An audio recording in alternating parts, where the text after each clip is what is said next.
मैंने अगस्त के महीने में बंजारा हाइट से सामान लिया था, अलमीरा, वार्डरोब, ड्रेसिंग टेबल, पलंग, mattress, water filter, fridge, washing machine, table, कुर्सी।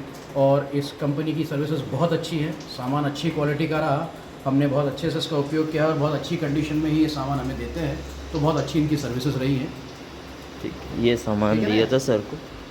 यही चाहिए था। ये मैंने इससे पहले कंपनी का नाम बता दिया कि मैं प्रोफेसर हूँ मैं यहाँ।